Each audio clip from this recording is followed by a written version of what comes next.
Avec ce qui se passe en Afrique, le nombre de racistes qui ouvrent leur bouche, c'est trop. Bon!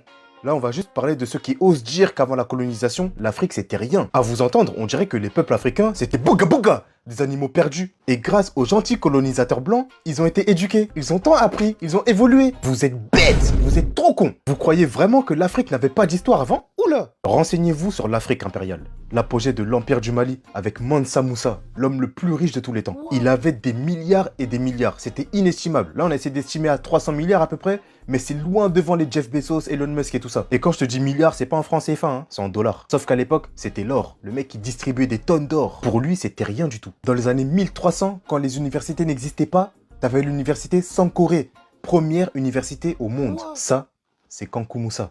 Mansa Moussa, appelle-le comme tu veux. Ça se déplaçait d'Asie, d'Orient et même d'Europe pour étudier là-bas. Mais ils apprenaient quoi ces singes? Jouer avec des bâtons? Manger des bananes? Hein? Bouga bouga bouga? Hein? Idiot! Sciences de l'éducation, sciences fondamentales, du droit, de la géométrie, de l'astronomie, de la botanique, tout! Retenez bien, Université Sankoré, Tombouctou, Empire du Mali.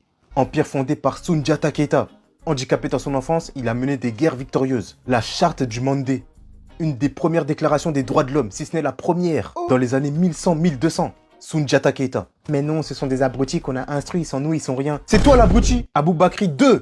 Il allait en Amérique dans les années 1300, donc avant Christophe Colomb. Mais non, c'est pas possible, il n'y avait pas de bateau en Afrique. Si! Il avait une flotte estimée à 200 bateaux. Oula. Je te laisse imaginer. Malheureusement, quasi tous les manuscrits de Tombouctou ont été détruits durant les invasions. Mais malgré tout ça, aujourd'hui, il y a des preuves de la présence mandingue en Amérique précoloniale. Rendez-vous compte, ça veut dire qu'il y a eu des Maliens en Amérique à cette époque. Mais c'est pas possible, c'est des idiots normalement. Bouga bouga!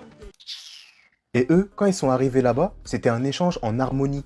Alors que quand c'était autour de Christophe Colomb et sa flotte, le reste appartient à l'histoire, tu sais déjà ce qui s'est passé. Mais bon, c'est le héros qui a découvert l'Amérique. C'est un bon, hein. Bref, comme tu le vois, il s'en est passé des choses avant la colonisation. Et là, dis-toi que je n'ai parlé que de l'Empire du Mali. Il y avait le Grand Zimbabwe, le Royaume du Congo, l'Empire d'Éthiopie.